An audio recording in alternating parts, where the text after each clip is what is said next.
because Uranus in Gemini, so it's like we got to like let all the excitement happen. All right, hello everyone. We are here for another day in the office with John Foster, one of our favorite guests of all time, and Rachel Starkweather, our co-host for this show.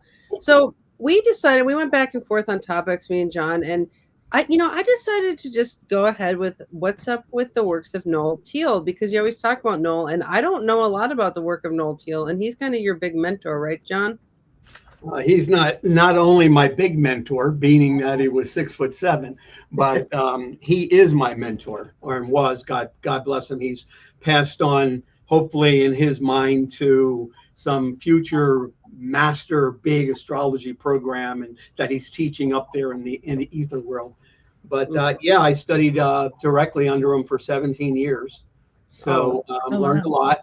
And I don't think I would be in astrology if it wasn't for Noel and Noel's approach, quite frankly. So yes, he had quite an influence. How did you meet him? Hmm? How did you meet him?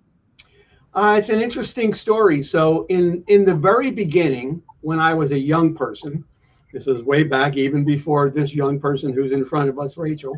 When I was a teenager, I picked up some of his very beginning books. He had a 12-volume series, and I picked those up.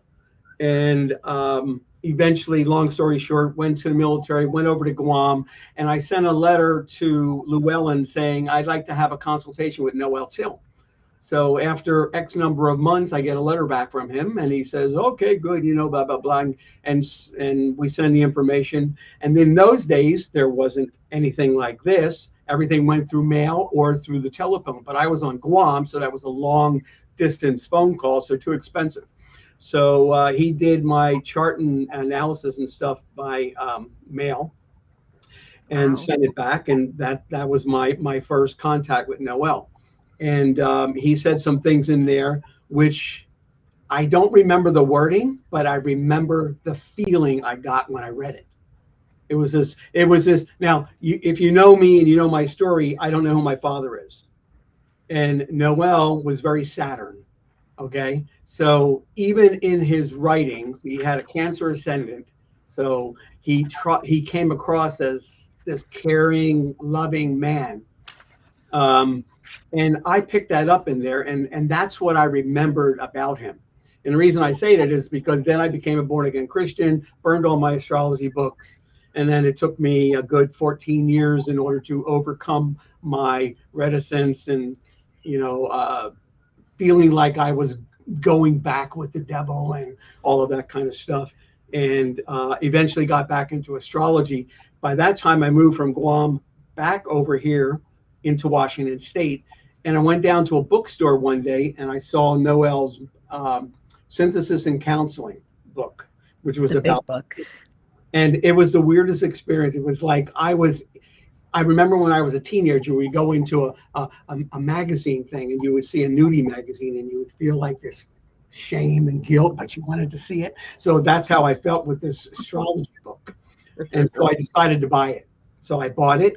And then from that, I decided, you know what, I'm gonna have a consultation with Noel. So I sent off a letter to Llewellyn, and X number of months later, I think it was 3, I get a phone call, pick up the phone, and it says, "Hello, can I speak with John Foster, please? This is Noel Tyl." And I went, "So I'm sorry, who? Noel who?"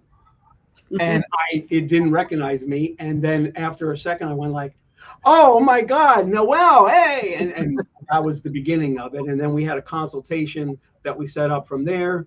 And then eventually, he asked me, he had a course, master certification course, and he said, do you want to take my course? And I said, "No, well, I don't know anything about astrology." He said, "Do you know the symbols? Can you read them?" I said, "Sure." He said, "Do you know the basic houses and, the basic planets?" And I said, "Yeah, I know the basic stuff." Yeah, well, then you can learn it. And so I took him up on it, and I enrolled in his course, and that's how my training started with him. Wow. That's so rock star for him to call you on the phone and just be like, "This is Noel Tyl." That's so cool. So Rachel was doing some research on him. Rachel, what did you find out? Well, I just thought it was really interesting that he was an opera singer. 30 years, He, successful yes, opera singer. yes, and then ended up like managing an opera house for a while as well. Hmm. Yeah, So, down, I forget where, was it in Texas? um, I don't know.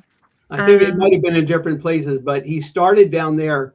He actually won an award when he was in college, I believe, in order to, because of his voice. And then from there, I think he went overseas and played the European circuit and, whatever that all was. But yeah, he had an amazing bass voice, and he could get it yeah, so deep.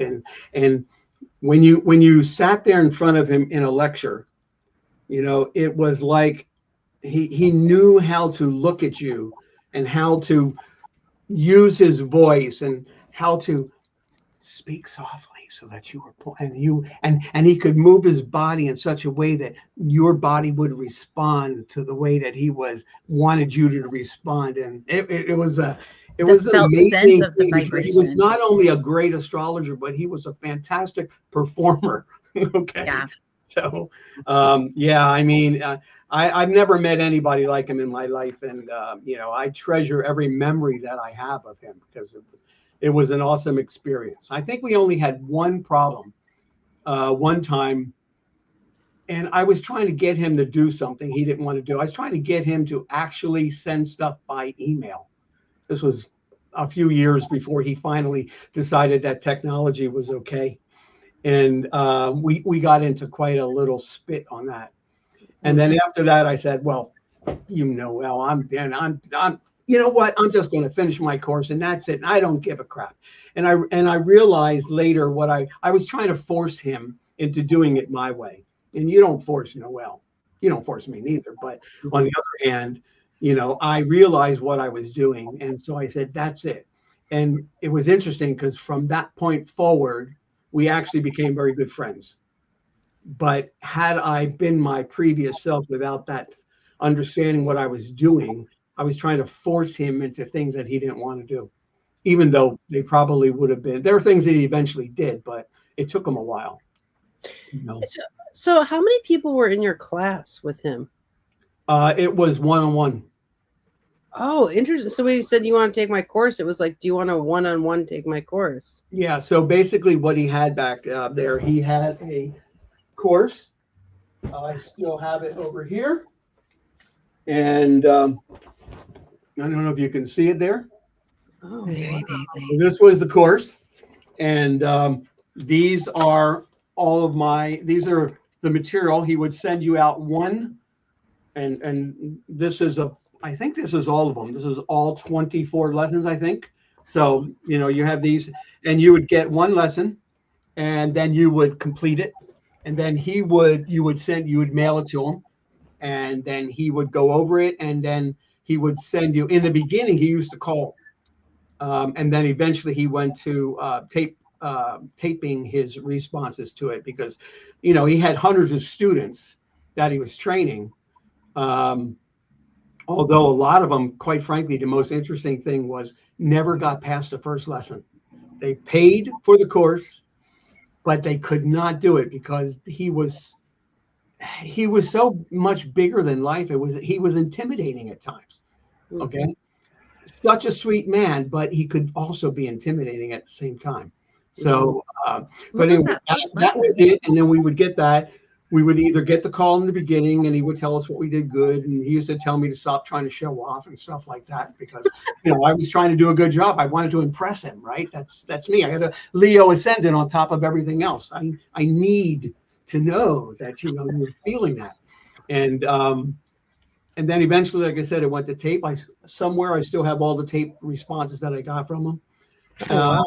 and yeah, it was a pretty thorough, exhaustive course. If you assiduously applied yourself, you would get through the course probably in about 2.5 years. Okay.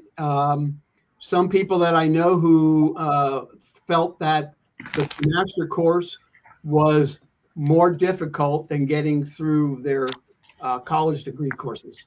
I mean, it was that. Oh yeah, he expected the best out of you, and he expected you when he put on there. I'm going to help you become the best astrologer you can be. He meant that. And he expected you to do that. And you didn't get it. If you didn't do a lesson right, that lesson was returned and you were doing it over. Okay. And in order to graduate, you had to demonstrate that you knew how to do a consultation. How did you do that? You did use all of the Tyl techniques that he taught you. You went out there and tape recorded, or I guess nowadays it would have been Zoom. Anyways, you digitally recorded your session with that person so that he can then evaluate it to see that you were using all of the steps that he taught you, that you were getting to the themes of the chart and so on and so forth. And if you did not do it up to his expectation, you got a rejection notice and you had to do it again. And you could not pass the course until you were able to demonstrate that you could actually do a consultation. Because that was the whole course was designed to get you to the point where you can have a good consultation with somebody. Mm-hmm. I'm looking for something. Sorry. Yes, that's fine. Interesting. So, do we know what was in his chart? Like, what did his chart look like? He had a. So first of all, he had a Cancer ascendant, and it was 0 degrees some minutes. And he used to have a joke. Yeah, there you go. And he used to have a joke. He would go in there and he went and used to do lectures, obviously, all the time.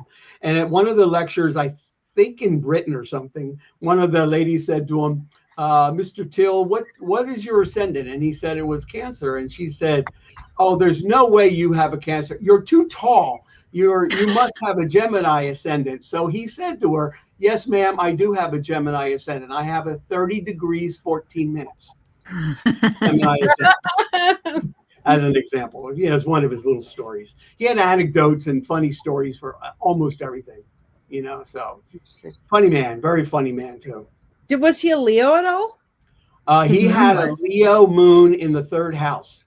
He had 27 degrees Jupiter conjunction in the 7th house. Yep. He had a Mercury opposed Pluto. I forget the thing, but Mercury opposed Pluto, you could hear the grass grow kind of a idea there. His mind was so sharp.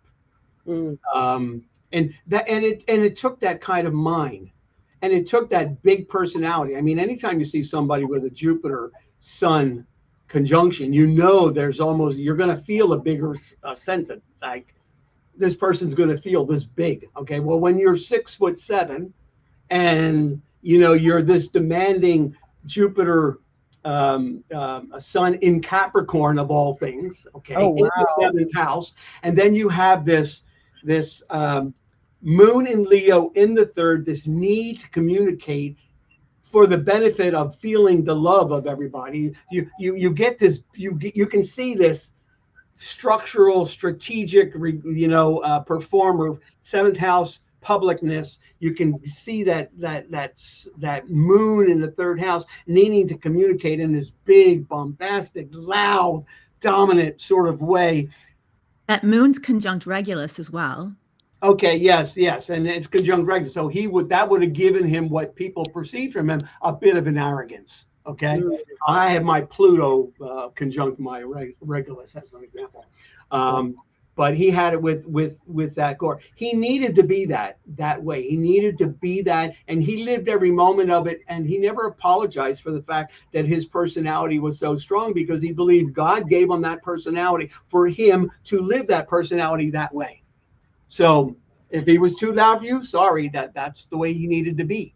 Okay. If he was in a lecture and he would ask you a question, and if the audience was like, he would go like, come on, people. I need your feedback too. Okay. I need it.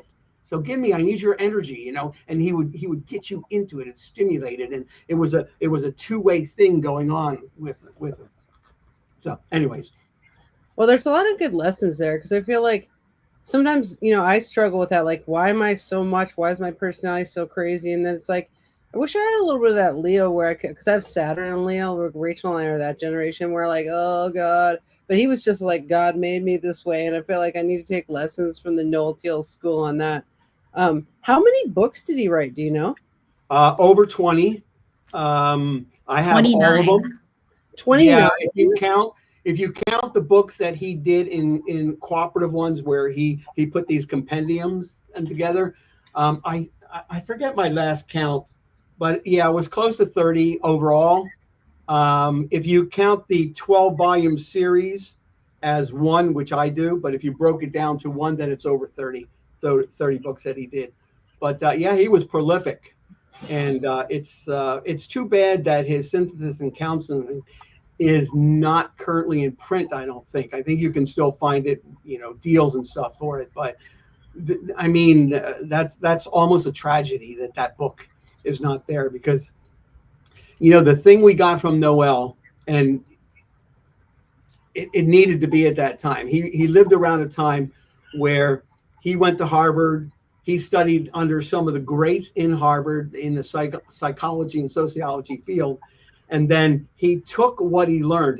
Let me back up just 1 second. He actually approached astrology with the idea that he was going to disprove astrology because he thought it was a bunch of mucky muck. Okay. So he got some books on it and he was going to disprove it. And then he started to read it. And then all of a sudden he met an astrologer, a famous one from New York. I forget his name off the top. And the guy looked at him and said, "You are going to be a great astrologer." And, that's the way I do that, because that's the way Noel talked. And that's the way he would have said it. I forget the guy's name. But Henry Murray. He had the most popular and one of the first bookstores in New York City. So, but anyway, It starts with a Z. D. Z Zandor something. It might be. Yeah, I just can't. It's not. It'll come to me later when I stop thinking about it, and it'll be like. And the guy told him he was going to be a great astrologer and a great author too.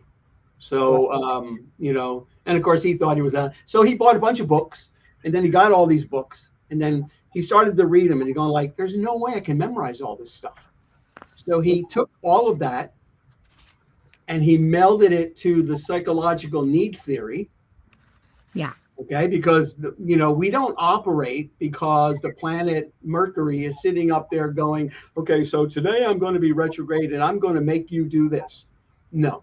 Okay, we operate based on needs. So if something happens that communication's messed up, we're doing something because we need to communicate, right? We need to relate to other people. We need to apply our energy to be assertive in order to get something done. We do this because we need to do it. So his first principle was, planets don't make things happen, people do.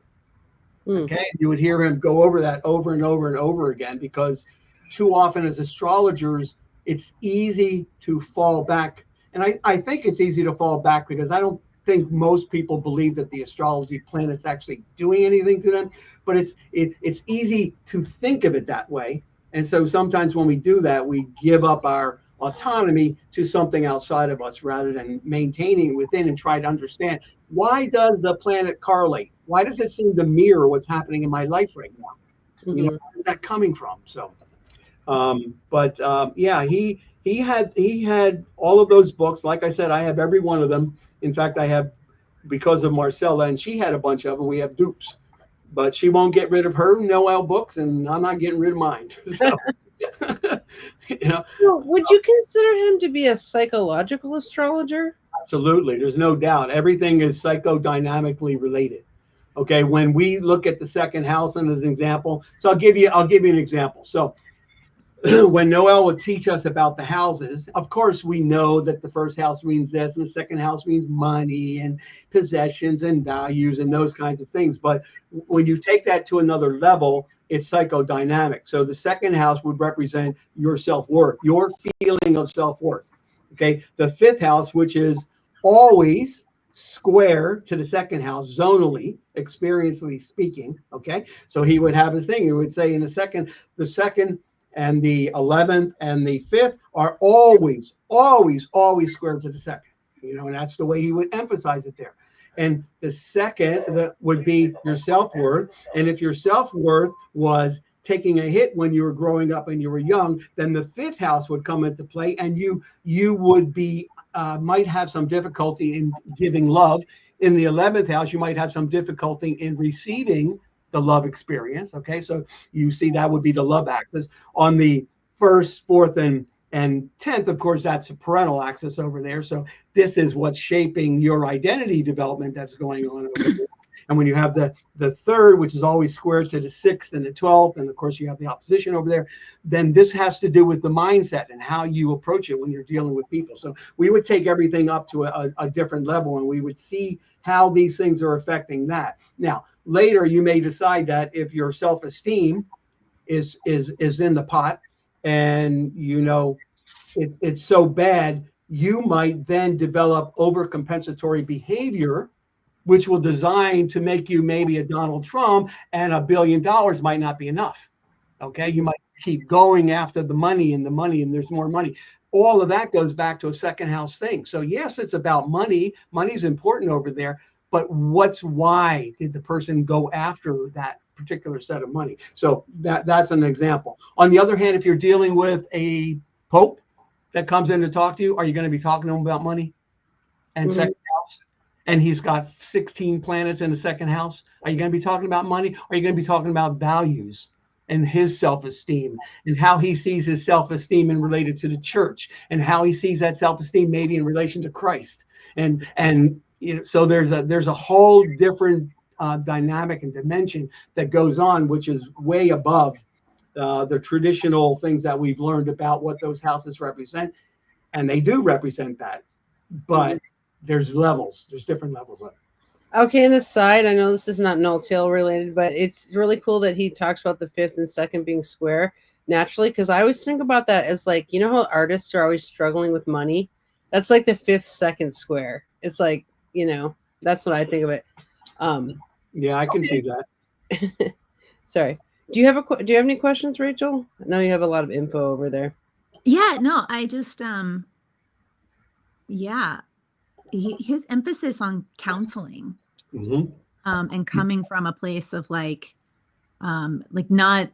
I'm curious about his unuse or disuse of the words malefic, and not allowing like Saturn and Mars to be malefic, but that they are challenges to be overcome and met, versus just the way he was changing the structures around the way people would interpret Mars and Saturn.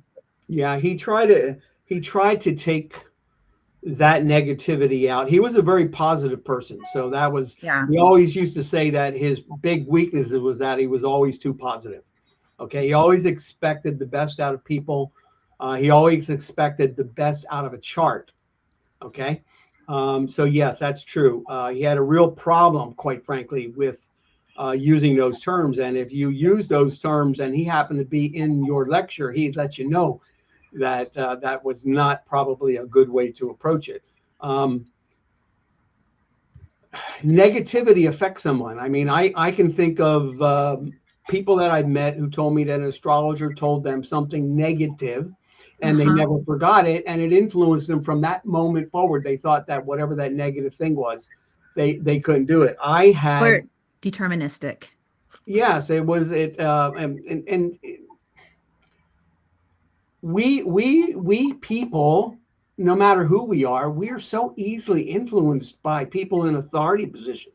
And you know, people go to astrologers, and it could be an astrologer that just got their piece of paper after taking a 3-day course, and now they're called an astrologer, and they go to them and they assume that they have an authority and are able to divine things. That's a tremendous power.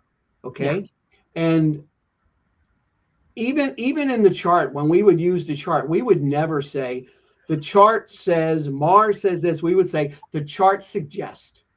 Yeah. Okay. Because how you are going to use, I like to call it the chart. And when I'm using an analogy, I always say you're painting or you're drawing your own portrait of the way your life is going to look. So your planets are like your box of crayons. So how you choose to use your crayons and the colors you choose to emphasize, okay, are going to be different than this person over here, even if they're born on the exact same day, on the exact same time. Okay. Because their situation is different because they were born in a different family, they were born in a different city, they were born in a culture, in a different house, different peers, different friends. Yeah, different Everything opportunities. about it is different. The only thing that's similar is that they have a similar chart. Yeah. Now, there may be similarities because, their sun and the moon is probably the same. Okay, so they're probably the sun's going to radiate its energy into their personal psyche solar system, and all of those planets are going to pick it up and it's going to echo that sun. And the moon's going to take that sun energy and it's going to give it form and shape, and boom, it becomes what Noel used to say, your reigning need.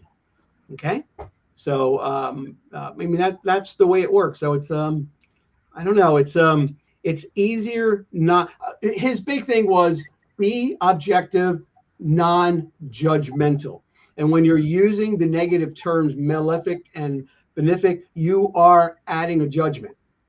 Okay, you may see it differently, and you may talk about it differently, but when somebody else hears that word, even if you meant that it's a challenge or that it's malefic, this is not the easiest place for Saturn to be, or Mars is going to go crazy over here in this house because it's going to be able to be as dangerous as it wants to be, and depending on what you're thinking about it is. So in a consulting situation, you don't want to use potentially pejorative terms or judgmental terms if you can. You want to try to be as objective, standing back, and help them to be able to see that they're not this piece of paper, okay, the chart, they're themselves. Now, this piece of paper helps to guide us into some things that we observed about them. And like I said, the reason I'm still an astrologer is because it works. At least the system that I learned from him, it works. I've seen it over and over and over so many times. And so I know that. So I can't run from that. Even though my religious instinct is just leave the astrology over here, you never have to worry about it again. Yeah. But yeah, I have this innate. Sorry. Yeah, go ahead. Sorry, Andrew. Did you meet your partner through Noel Tyl? How come she has so many Noel Tyl? Oh, really? Yeah. Like at a Noel Tyl workshop or something? Or? What we did is Noel would have an annual weekend for all the Tyl students who wanted to attend. And we would generally meet somewhere on the East Coast. At one time, there was 2 different ones, but it eventually got to just one. And there we would have 30, 40, 50 students who would be able to afford to make the trip. And then we would start on Friday afternoon, I think it generally after lunch, and we go nonstop until the end of Sunday evening. And then we'd end Sunday with dinner somewhere. But yeah, we had nonstop 20 plus hours of, Noel indoctrination. Okay. It was sweet. It was great. I mean, I look forward to it. It was probably one of the things I look forward to most in the year. So yeah, it was, he kept us well trained, well versed. And he would bring in others. There's some really good Tyl astrologers. Kathy Rose, one of the best in the world. Okay, Hiroki, forgetting his name right now. Another, huh? Basil? No, I don't think so. Basil who? Oh, Basil Farrington. Oh, yes. Well, Basil is the one that he handed initially the baton to. Basil picked up Noel's astrology from way back, and even worked with Noel. And I know Basil personally, so he was supposed to run the Noel. They were doing like a school in South Africa, and Noel put him over there, and eventually something happened and it fell through. But yes, and I mean Basil, Kathy Rose, Hiroki, there's a few others that I would mention. Absolutely amazing astrologers. I mean, much better than me. I mean, I can manage, and the reason for that is that they have so much experience. They've just done tons. Like Kathy Rose, even before she met Noel, I think she already had 20, 30,000 charts under her belt. Oh I mean, when she was a young girl, she was already dealing in astrology, and she's pretty much had, I don't know how many appointments a week for most of her adult life. So I think she's got probably over 40,000 charts under her belt now. Wow. And she swears by Noel's stuff, and Noel also passed part of the baton to Kathy, as I understand it. Did he work for the team, or was it just him, literally? No, it was just Noel. I mean, he would have the team would come in when he came to Seattle, he picked me, and then I helped go set up the hotel and get all of that, all of the the grunt work. He always had somebody else pretty much do the grunt work. When it came to the brain work, it was always Noel. He would bring people in. We got to the point where we had some of our own who would come in and do presentations on stuff, demonstrating their skills. So he eventually passed the baton in minor ways as well. But I mean, we came to see Noel. That's what we wanted to see. Was he friends with Robert Hand? Say again? Was he friends with Robert Hand? Yeah, yes, they were very good friends to the end. Okay, interesting. So he had a lot of respect for Robert Hand. Okay. And I think vice versa. I don't think those, as far as I know, they never had anything. He did have, his personality was so big and he was so direct that he could piss an astrologer off. I mean, I seen him, I went to a lecture with Stephen Forrest, and Noel attended. And I went to a lecture of Noel, and Stephen Forrest attended. He was sitting next to me, and I watched Noel. He would look around the room, and if it was somebody important, like Stephen Forrest, pretty important, pretty influential guy, and I remember him looking at him and going, he was saying something, and at the end of it, and there's no astrologer in the world, and he looked them straight directly in the eye, who would ever challenge me or dare to say that what I'm saying is not true. Wow. And then Stephen, being Stephen, he looked at him and went, he didn't get pissed off or anything, but other people would get pissed off because this is the kind of confidence, arrogance maybe, because of what we were talking about earlier, the moon being with Regulus. But yeah, there was a bit of arrogance which hung on his confidence, and he needed it. I mean, if you studied his life, he was an overachiever. He overcompensated for him. In fact, he said when we were studying, we had to do his analysis of his chart, and if we did not ask him, where does this overachievement come from? Why this need to be so big and all this? And we would take it back to some things that happened in his early life and childhood and so on and so forth. And, that's where most of it comes from. And that's the other thing. Noel's emphasis was not on, okay, I take an astrology chart and, oh, wow, look at your Mars. Your Mars is in Aquarius. Wow, isn't that cool? Okay, like I've seen lots of astrologers do. We had an approach. We go into the chart the same way every time. Okay, it's one of the reasons why I still have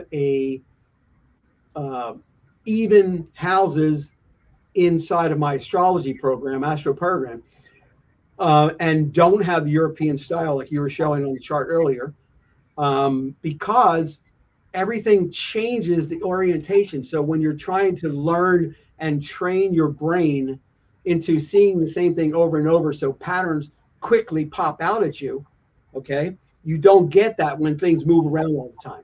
But if you look at a chart through the same lens over and over and over again, eventually you will begin to see things. So you'll start with, Noel would teach us in the first impression. So whatever, he would always teach us this, trust your instrument, okay?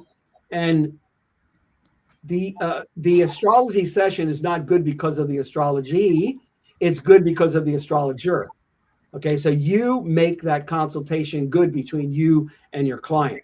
Okay, so your job is to learn to trust your instrument because you already know what you need to know. Now you just have to learn how to have a conversation with your client so that that's stuff that you saw, you can confirm. And if you saw something and it wasn't confirmed, then you can figure out maybe why not. Or sometimes a client, you'll see something and you'll suggest something and the client go, oh, no, that's not so. And then later on in the consultation, after they have more confidence in you, all of a sudden they go, oh, you remember when you said, okay, then all of a sudden they tell you that what you observed was in fact so. So you nodded, Rachel. Yeah, no, just like that sense of like, sometimes you can't put the pieces together right away, but as you're talking, it comes together. And like, oh yeah. also, they need to trust you. And in the beginning, they don't know you. Maybe if it's a friend or something, but if they don't know you, sometimes they won't disclose. And the whole consultation is about getting disclosure. That's what it's about. Okay. And to the degree that you're able to get disclosure, I think to the degree you're able to be effective. And you're not really going to tell when a person comes to see you. You're not really going to tell them, generally speaking, something they don't already really know. They already really know everything that you're going to tell them. And in fact, I would argue that they even know the answer to the question that they're hoping you ask. Oh, wow. Do you know who Noel Tyl's teachers were? Like who did he learn from? The biggies, he knew all of them. I would say his biggest influence was Grant Louis. Okay. And Grant Louis had a couple books. So, for example, if you open up Noel's Synthesis and Counseling, and in the back he has the Sun Moon blends. Okay, that Sun Moon blend idea, that is a rewrite of something that he saw with Grant Louis. So he tried to take them and then modernize them and put a positive spin on it. Okay, as we were talking about there. So that, and then you would start your consultation. I do this to this day. I have actually literally in my program, you'll never see it because it's just a special thing for me. But I have all of Noel's Sun Moon blends and everything in there. And I always start a consultation by reading what he wrote first because I find it to be so accurate. Okay. So that's an example. The Saturn cycle. Okay. He got that from Grant Louis. Okay. Saturn starts wherever it is, goes up past the seventh house. All of a sudden, there's a new public dimension of your personality somehow, sometimes within a relationship, sometimes in a business, sometimes you're just be aware of the public. It moves up. You get to the culmination up here at the top at the MC. Okay, something big happens, or if you're not on the right track, everything seems to fall apart. Okay. And then you get that corrected, hopefully, and then it goes down, and then you're kind of living with whatever this was for the next 7 years, and then you have another peak when it hits the ascendant. Then it kind of goes under, and they used to call this the obscurity period when it got out of the first house and it went through the second and third, and then it comes again to the fourth house, and at the fourth house, it's a new start. It's the end of one cycle, beginning of a new one. So it's opposed to the MC at that time, and then now you're starting to build towards that publicness again, and so that cycle that he learned and then modernized, he got that from Grant Louis as an example. So, did you have a comment? No, I was just thinking about Saturn and okay, every 7 years and how that works. You raise your hand. Yeah, exactly, and the secondary progressed moon, which works also on an approximate 7-year cycle. Okay, so they kind of work in tandem. So did he ever have any public debates with other astrologers, or like get in any public disagreements with astrologers that were like known in history? Not that I don't know of them. I know that he had some problems with certain people behind the scenes. I don't remember. I don't think so. I do know that at one point in time he was doing some radio show or something where he was defending astrology with people, skeptics and stuff like that. But no, I don't remember that. I just know personally because I know some of the astrologers now because of my term with when I was president of Washington State, the association there. I got to know a lot of the astrologers, and I learned stories. And some of them respect Noel, the hell out of Noel, but they would never have him come to one of their seminars again, or as an example. So he burned a few bridges, but I think that's unavoidable with the kind of personality. He was just too big, and he needed to be flaming. I mean, he needed to get every single ounce of that moon in, and he would tell you the same thing, but he needed to get every single ounce of that moon in Leo as loud and out there as he could possibly do it. He needed to do that. Okay. Yeah. And I just wondered if it was like with the Mercury opposed Pluto, if there was like a markedness of like getting in intense discussions. But I do think with the Moon in Leo plus the Sun conjunct Jupiter, like that's a double indicator of like a grandiosity or kind of, Absolutely. a big, Yeah, sure. kind of thing. Yeah, See, but he would. So what he would do with that though is he would look at a pattern. So he would look at that chart, his own, and he would see that potential for grandiosity, and he would go. The question would not be does he have grandiosity or leaning toward it. The question is why does he have that? And like then why God? Like why God? Why? Like why was it? Why was he made that way? Why do I need to be like that? And then he would take that back, and would start to investigate that early environment in order to understand what happened that caused him to feel the need to do that. Yeah. Okay? And that's the thing. For astrology and from a Tyl standpoint, all of the stuff that you know about astrology, that's all there. It's nothing is diminished really. There's differences of opinions about things, sure, but it's all about why does the person need to do whatever it is that they're doing? If they have a certain pattern, why do they need that pattern? What are they doing with it? If you have a Saturn retrograde in the 11th house and you have this tremendous need for love that can never be satisfied, the question becomes why? What happened? What caused it back then? Well, so is Pluto in Cancer? No, Pluto, it's in Virgo. It's in Virgo. Okay, so his Wait, no, his Pluto is in Cancer. Sorry. Because I feel like that Pluto and Cancer generation would really look at their family dynamics layer. Because, like, in Tetrabiblos, they look at like 4 influences on a growing creature, like the genetic layer, the culture, climate, and then the chart. And I think like the family dynamics layers in that culture, climate, and I think that Pluto and Cancer generation was looking a lot in that family dynamics layer of not just what is your chart apparatus, but what is your family dynamic and how did that influence it? But then I also like that he's asking the question of like why, because I think that is a very healing question to ask a chart is like, why would you be like this?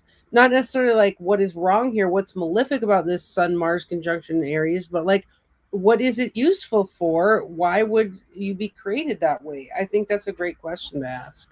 Yeah, and it's a question that you always have in your mind when you're going through your analysis of the chart.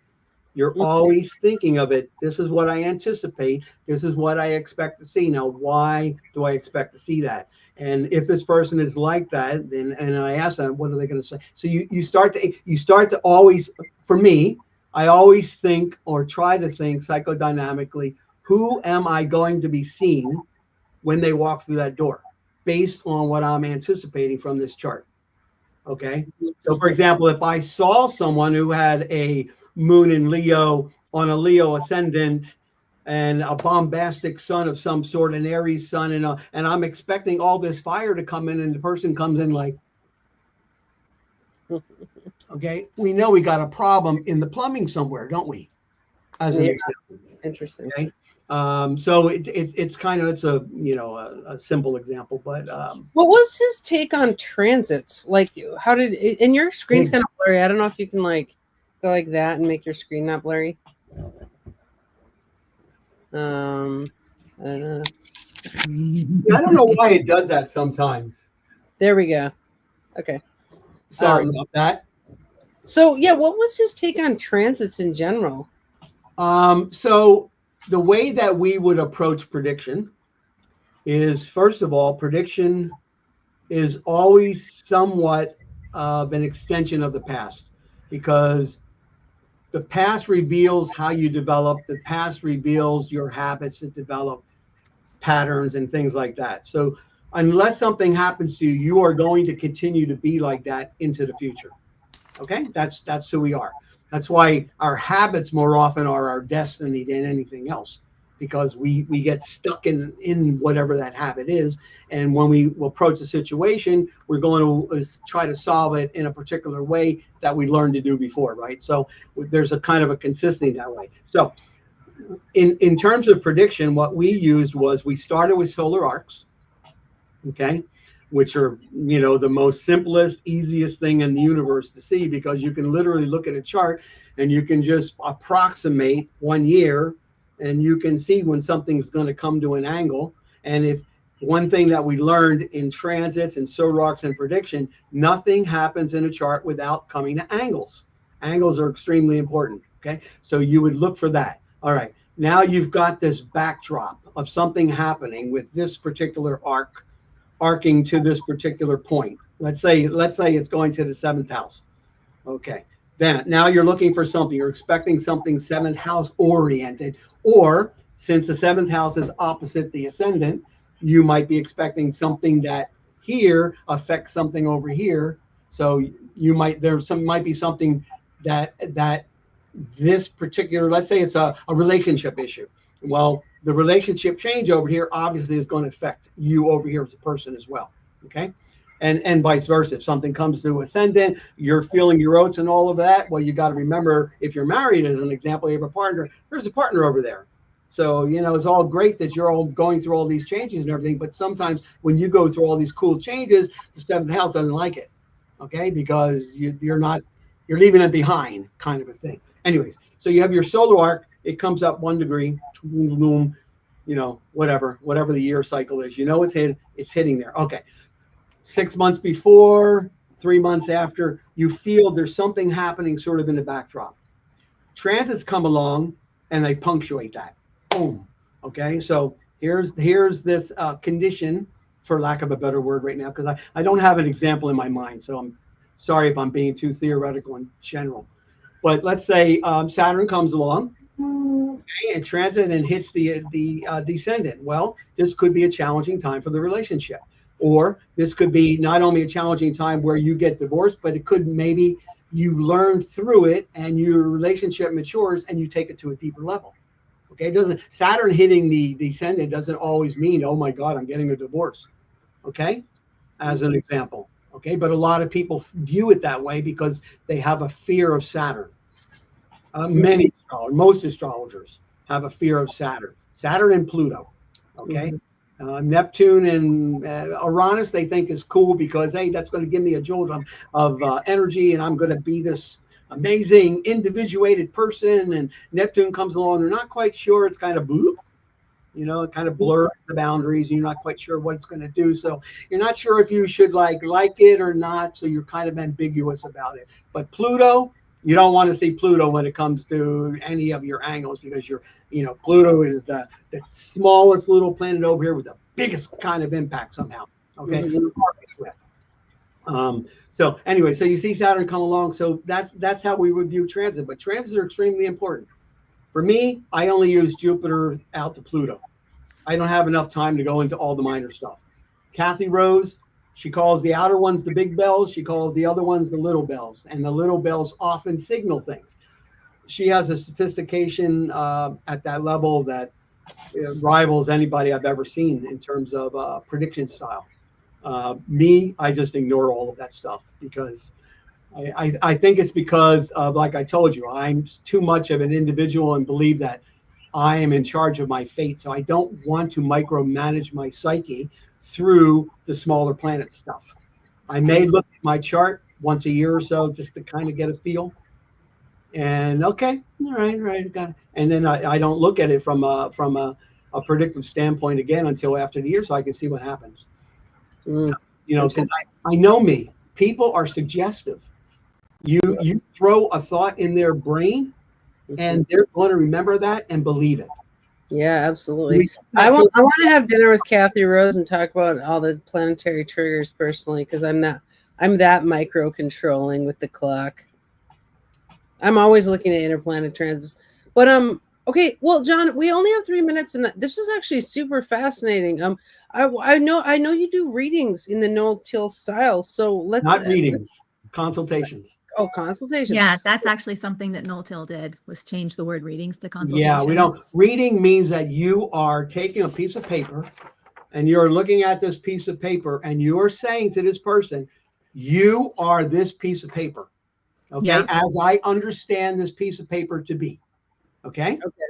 And so that's one of the reasons a consultation is a dynamic dialogue that's back and forth. So you can have a conversation. So you can see that your crayon is red and this is how I use my crayon on my drawing. This is the way I use it.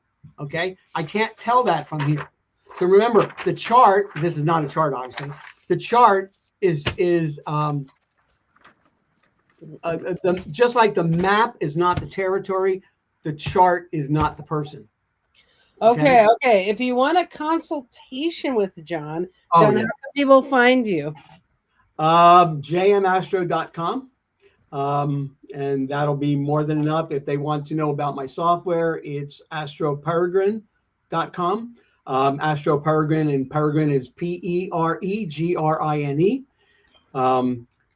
That's another whole conversation we could have, because Noel used Peregrine in a way that the traditional astrologer would like to strangle him for. But again, he tried to get down to the simplistic stuff. He tried to get to the essential things that he found over the course of his career that revealed meaningful stuff and allowed enough room for a dialogue to occur, so that you can get a good sense of where that person was. So yes, I love Noel. Noel is he was not only my mentor, he was probably, for me, psychologically, the father that I never knew. I think, no, I do. I think that's true. And I think that's what I tried to do in the beginning, where it caused all of the stress and strife. And then when I said, let it go, and then all of a sudden, you let things go oftentimes, and things just develop. That's how it happened. And Rachel, I'm sorry for dominating the conversation. No, my Leo. I'm trying to get Rachel to talk more, but I don't know what to do. So she's gonna have It'll come in time. She's gonna start just talking a lot. That's what I'm manifesting. So yeah, I mean, we do have to listen. Literally could have years of conversations about various Noel Tyl stuff, because there's so much. So many. John, do you want to come back on the show again sometime? Fascinating. What's that? Do you want to come back on the show again sometime? Oh, I told you. You just name it and I'll be there. All right, John. Well, I love having you personally, because I love like I learned the consultation thing today. I'm like, I'm never doing a reading again. I'm doing a consultation. Only consultations. Yeah. Is Astro Peregrine having any sort of a Black Thursday or holiday sale? Good question. No, I don't. I do give discounts. Okay. Depending on, but I generally give them, because most of my recent clients have come through Kathy Rose or some of my other contacts, and so I make sure I reward them. But I don't have a black. I don't want to get into that, because there's not enough money in the software as it is. Yeah. Honestly, I mean, I'm a software developer, for 30 years, and I sell software that's $200 something. And yes, in comparison to other softwares, that may seem like that's a lot, but I mean, if you knew how many hours I put into that, you would realize I'm literally making pennies on the dollar. It takes many, many, many hours to program. Thousands of hours I put into the software so far. Yeah. And now I got to redo the whole thing from scratch. All right. Well, we can talk about that the next time we see you, John. Thank you, Rachel. Thank you, John. Thank you. And I'll try to be more quiet next time. Guys. Remember, hit the bell and subscribe. Happy Thanksgiving. Oh yeah, hit this subscribe. Yeah. Okay. All right. Bye.